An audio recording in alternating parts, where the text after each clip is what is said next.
Now see students, in this video we will see the chapter trigonometry. हा जो chapter आहे trigonometry हा तुम्हाला 10वीला झालेला आहे. त्याचाच थोडासा पुढचा पार्ट आपण 11वीला बघणार आणि हा खूप महत्त्वाचा चॅप्टर आहे 11वी आणि 12वीच्या दृष्टीने. पुढचं जे एज्युकेशन आहे त्यासाठी हे खूप फंडामेंटल जो आहे तो 11वीचा आपल्याला लागणार आहे. 11वी हा बेस आहे. 11वीला जे आपण शिकणार आहे त्याचाच वापर आपण 12वीला आणि पुढे करणार आहोत. तर ट्रिग्नॉमेट्री हा चॅप्टर जो आहे तो फंडामेंटल जे आहे त्यामध्ये ते तुमचं झालेलं आहे.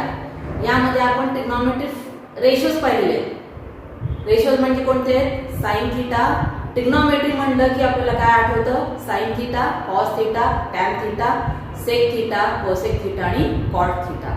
एवढे 6 जे ट्रिग्नॉमेट्रिक रेशोज आहेत त्यांना ट्रिग्नॉमेट्रिक रेशोज म्हणतात. थोडक्यात मी तुम्हाला पुन्हा एकदा एक्सप्लेन करून सांगते कसं आलेलं आहे. तर ट्रिग्नॉमेट्री जेव्हा आपण स्टडी करतो तेव्हा यामध्ये एक युनिट सर्कल कन्सिडर केलेलं असतं. युनिट सर्कल बरोबर आहे. यामध्ये if this is a point. आता युनिट सर्कल कशाला म्हणतात? तर ज्या सर्कलचा सेंटर जो आहे तो ओरिजिन असेल. This is x axis, this is y axis. तर इथे हा ओरिजिन आहे पण तो काय या सर्कलचा सेंटर सुद्धा आहे. त्याला स्टँडर्ड सर्कल म्हणतात. आता इथे जर समजा एखादा पॉइंट पी घेतला आपण एक्स वाय या सर्कलवर, तर असा आपण परपेंडिक्युलर टाकू शकतो. आता हा अँगल जर थीटा घेतला आणि हा आर घेतला, आपण पोलर कोऑर्डिनेट्स पाहिलेले आहेत. तर आर ओपी म्हणजे this is O, OP distance is R, radius of circle, and this is a theta angle made by this angle OP with x axis. x axis पासूनचा हा angle जो आहे तो theta असेल. तर हा परपेंडिक्युलर टाकला आपण PM. तर हा xy म्हणजे काय? This is the coordinates of point P on circle. किंवा आपण जर हा कोऑर्डिनेट ऍक्सिस जर मानला आपण xy, x means x coordinate, तर हा जो पॉइंट आहे या ओरिजिन पासूनचा x कोऑर्डिनेट जो आहे तो x आहे बरोबर. हा डिस्टन्स x असेल आणि पॉइंट P चा y कोऑर्डिनेट वरचा डिस्टन्स जो आहे तो y असेल. तर अशा प्रकारे हा ट्रायंगल कंप्लीट होतो. आपल्याला माहिती आहे साइन थीटा म्हणजे काय? It is a opposite side upon हायपोटेन्यूस. बरोबर आहे. आपण 10वीला पाहिलेले अपोजिट साइड अपॉन हायपोटेन्यूस. हा फॉर्म्युला आपण पाहिलेला होता. आता अपोजिट साइड म्हणजे काय? इथे y upon r. So we get sin theta is y upon r. Again cos theta means it is the adjacent side upon hypotenuse is equal to adjacent side is x upon r. हा आपलं झालेलं आहे. Opposite side upon समोरील बाजू भागिले कर्ण मराठीत आणि cos theta म्हणजे लगतची बाजू भागिले कर्ण. हे आपण स्टडी केलेला होता. तर इथे यामध्ये कसं येणार? आता sin theta is equal to y upon r आलाय. cos theta is equal to y x upon r. आता आपल्याला पुढचा एक फॉर्म्युला तयार करायचा आहे आपल्याला. तर sin थीटा म्हणजे यावरून काय येणार? sin theta is equal to y upon r मिळाला म्हणून काय येणार आपल्याला? r इज इक्वल टू किंवा y is equal to we can write y is equal to r into sin theta. हा फॉर्म्युला मिळतो. त्यानंतर cos थीटा काय मिळालं आपल्याला? cos theta is x upon r. So x is equal to r cos theta. ही एक value मिळते आपल्याला, ही एक व्हॅल्यू मिळते बरोबर. आता या ट्रायंगल मध्ये आता हा राईट अँगल ट्रायंगल आहे. हायपोटेन्यूस स्क्वेअर, कर्ण स्क्वेअर बरोबर काय? बाजूचा स्क्वेअर बरोबर. आपल्याला माहिती आहे Pythagoras theorem. In this hypotenuse square means r square is equal to x square plus y square. Now put value of here r square x square means r square cos square theta plus y square means r square sin square theta. Now taking r square common, in the bracket remains cos square theta plus sin square theta. r square get cancel. काय राहणार इथे? cos square theta plus sin square theta equal to 1. See here, we get 1 is equal to cos square theta plus sin square theta. So we get the formula as the sin square theta plus cos square theta is equal to 1. आपल्याला हा महत्त्वाचा fundamental formula मिळतो. This is the fundamental identity in trigonometry. Trigonometry मधला हा base आहे. खूप महत्त्वाचा formula आहे हा sin square theta plus cos square theta equal to 1. कसा आलेला आहे तुम्हाला मी सांगितलेलं आहे. हा स्टँडर्ड सर्कल, त्यानंतर पॉईंट PXY, त्यानंतर हा राईट अँगल ट्रायंगल मिळतो, त्यावरून sin theta means opposite side upon hypotenuse and cos theta means adjacent side upon hypotenuse, त्यावरून cos y आणि x च्या व्हॅल्यू मिळतात. तर राईट अँगल ट्रायंगल आहे का, राईट अँगल ट्रायंगल असल्यामुळे करणार r² equal to x² plus y² किंवा x² plus y² equal to r². हा आपल्याला पायथागोरस थेरम वरून आपल्याला लिहिता येतं. अशा प्रकारे आपला हा फॉर्म्युला मिळतो sin square theta plus cos square theta equal to 1. हा खूप मोठा बेस आहे. हा फंडामेंटल आयडेंटिटी म्हणतात याला. प्रत्येक जो फॉर्म्युला पुढे तयार करायचा त्याला हा लागणार आहे. बरोबर. आता इथपर्यंत झालं. यानंतर आणखी 2 फॉर्म्युले तयार केलेले याच्यावर. हे सगळं जे एक्सप्लेनेशन ते तुम्हाला कोण विचारणार नाही, फक्त तुम्हाला फॉर्म्युला लक्षात ठेवायचे. This formula sin square theta plus cos square theta equal to 1. हा एक मिळाला. आता याच्यावर आणखी 2 फॉर्म्युले तयार होतात. कोणते 2 तयार होतात, तर पहिला जो आहे, आता याला 1 म्हणू, divide 1 by sin square theta किंवा cos स्क्वेअर थीटा आपण म्हणू. जर याला आपण cos स्क्वेअर थीटा ने डिवाइड केला तर काय होणार, sin square theta upon cos square theta plus cos square theta upon cos square theta is equal to 1 upon cos square theta. दोन्ही साइडला काय केला मी, cos स्क्वेअर थीटा ने डिवाइड केला. cos square theta get cancel.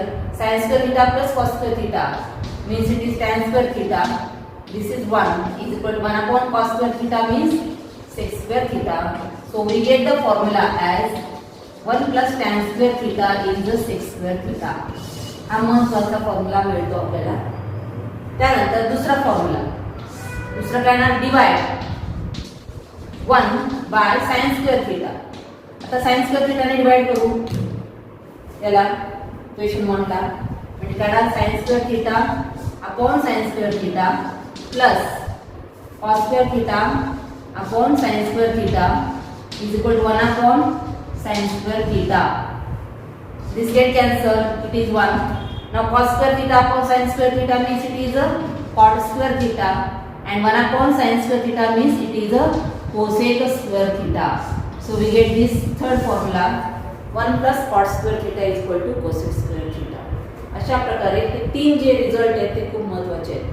पहिला जो formula आहे 1 sin square theta plus cos square theta equal to 1, त्यावरून दुसरा फॉर्म्युला तयार होतो 1 plus tan square theta is sec square theta. Third formula is 1 plus cot square theta is equal to cosec square theta. Fundamental 3 फॉर्म्युले जे आहेत त्याच्यावरच आपण example बघणार आहे या चॅप्टर मध्ये. हा जो सेकंड चॅप्टर आहे ट्रिग्नोमेट्री 1 म्हणलेले, फर्स्ट ट्रिग्नोमेट्री 1 आणि ट्रिग्नोमेट्री 2 असे 2 चॅप्टर आहेत. तर पहिल्या चॅप्टर मध्ये आपण फक्त याच्यावरचेच एक्झाम्पल बघणार आहे. एवढे 3 फॉर्म्युले लक्षात ठेवायचे. बघा विद्यार्थ्यांनो, आपण जे ट्रिग्नोमेट्रिक रेशोज पाहिले, पहिला आहे sin थीटा, त्यानंतर cos थीटा आणि tan थीटा. हे 3 ट्रिग्नोमेट्रिक रेशोज आहेत. जेव्हा आपण याचा रेसिप्रोकल घेऊ म्हणजे 1 upon sin theta it is a cosec theta, हा आपल्याला चौथा रेशो मिळतो.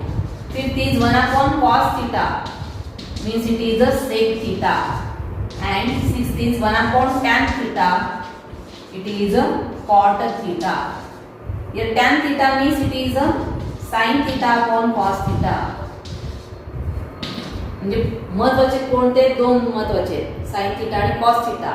यांचा जर रेशो घेतला आपण तर आपल्याला tan theta मिळतो, आणि याचा रेसिप्रोकल घेतला sin theta चा रेसिप्रोकल म्हणजे काय ना cosec theta, आणि cos theta चा रेसिप्रोकल म्हणजे 1 upon cos theta is sec theta, and 1 upon tan theta is cot theta. This cot theta is also हा sin theta tan theta म्हणजे sin theta upon cos theta, cot theta म्हणजे काय ना cos theta upon sin theta. बघा हे जेव्हा जेव्हा cosec theta येईल तेव्हा आपल्याला काय लावावं लागेल 1 upon sin theta, आणि जेव्हा जेव्हा सेक थिटा येईल तेव्हा 1 अपॉन कॉस थिटा आणि कॉट थिटा म्हणजे cos theta upon sine theta. एवढं लक्षात ठेवायचे. ते 3 फॉर्म्युले जे आहेत sine square theta plus cos square theta equal to 1, त्यानंतर 1 plus tan square theta equal to sec square theta आणि थर्ड जो आहे तो 1 plus cot square theta is equal to cosec square theta. आणि हे ट्रिग्नॉमेट्रिक रेशोज एवढे लक्षात ठेवलं की आपल्याला कुठलेही एक्झाम्पल येऊ दे आपल्याला सॉल्व्ह करता येतील. आता आपण सायन्स ऑफ ट्रिग्नॉमेट्रिक फंक्शन्स. आता ट्रिग्नॉमेट्रिक फंक्शन जे आहे it is independent of R. आणि हे जे सायन्स आहेत काही वेळेस कसे असतात थिटा पॉझिटिव्ह असतो, काही वेळेस थिटा निगेटिव्ह असतो. कसं बघा, आता समजा आपण थिटा इथून मोजला, आपण काय करतो, आपण डी सेक्शन इथे ठेवतो आणि असा मोजतो आपण, म्हणजे हा पॉझिटिव्ह अँगल झाला. पण जेव्हा आपल्याला असं दिलेला असेल अँगल तेव्हा काय करतो आपण, डी सेक्शन इथे ठेवतो, कोनमापक जो आहे कंपास मधला इथे ठेवून आपण इथून मोजतो आपण. मग हा उलटा मोजतो आपण, उलटा मोजतो म्हणून हा मायनस थिटा येणार. निगेटिव्ह अँगल पॉझिटिव्ह सुद्धा असतात आणि निगेटिव्ह सुद्धा असतात. जेव्हा आपण अँटी क्लॉकवाईज, घड्याळ कसा फिरतो असा फिरतो, जेव्हा अँटी क्लॉकवाईज असेल तेव्हा अँगल हा पॉझिटिव्ह असतो आणि जेव्हा क्लॉकवाईज डायरेक्शन मध्ये मोजायचं असेल तेव्हा तो निगेटिव्ह असतो अँगल. लक्षात ठेवा, निगेटिव्ह अँगल सुद्धा असू शकतात आणि पॉझिटिव्ह अँगल सुद्धा असतात. मग निगेटिव्ह अँगल म्हणजे इथून स्टार्ट होणारे अँगल, मग इथून इथपर्यंत. आता अँगल्स कसे मोजतात यामध्ये बघा, इथून हा स्टार्ट झाला 0, इथपर्यंत जो अँगल आहे तो 90 डिग्री. आपल्याला माहिती आहे काटकोनात 90 डिग्री. मग 92 इथपर्यंत जो आहे तो पुन्हा 90 ऍड होणार. 90 plus 90 it is 180 degree. Then again 180 plus 90 it is again 270 degree. and 270 plus 90 it is again 360 degree.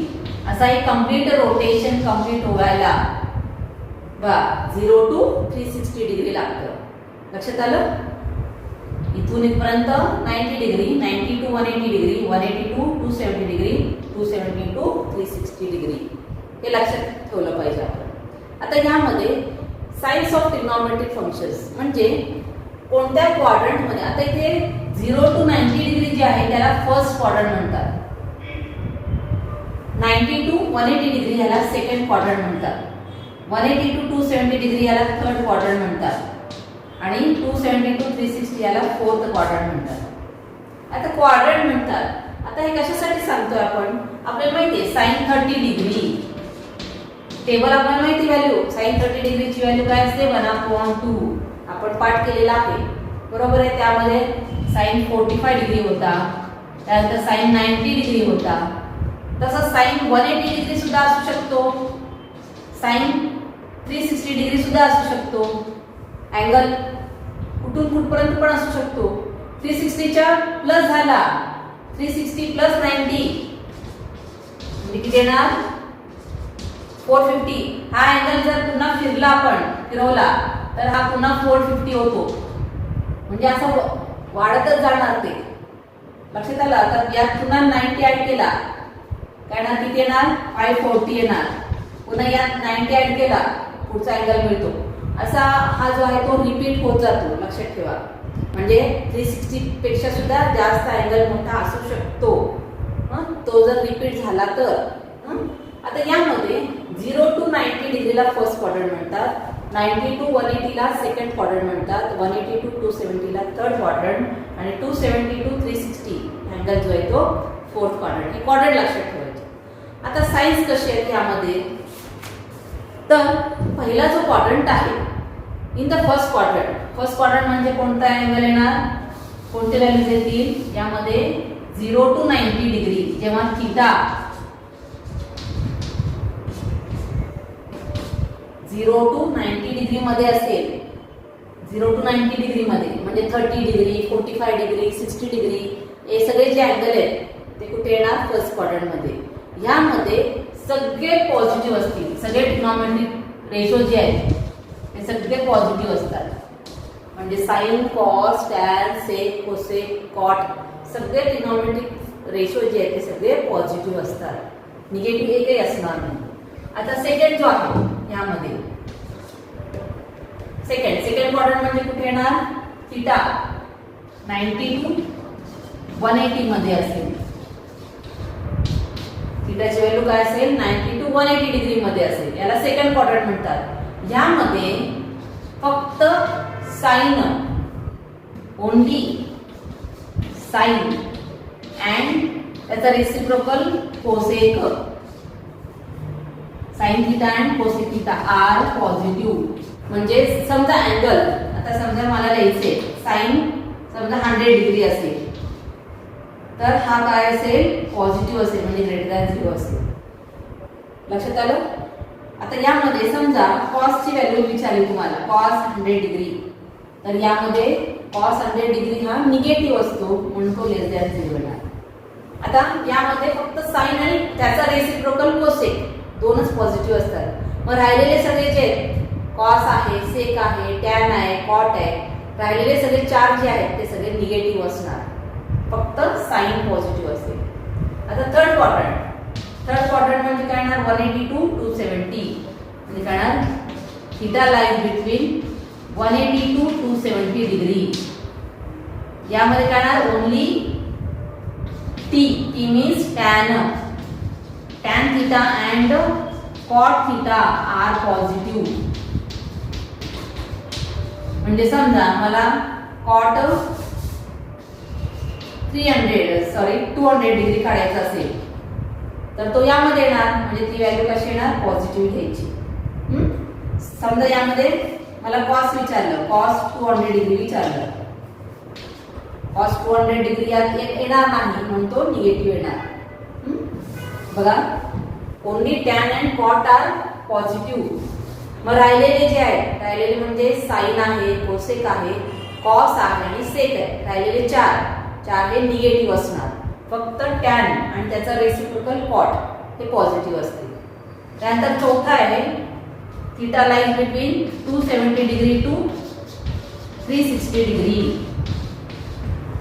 यामध्ये काय only cos and sec are positive.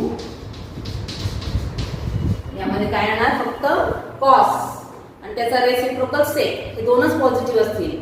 राहिलेले म्हणजे sine cos sine cosec tan आणि cot हे निगेटिव्ह असतील. लक्षात आलं. एवढं लक्षात ठेवलं की आपल्याला सगळे एक्झाम्पल सॉल्व्ह करता येतात. आता यामध्ये cos मध्ये समजा मला साइनची व्हॅल्यू विचारली साइन 300 डिग्री यामध्ये येतं कारण हे 360 आहे 270 आणि 360 च्या मध्ये इथे 300 येतं.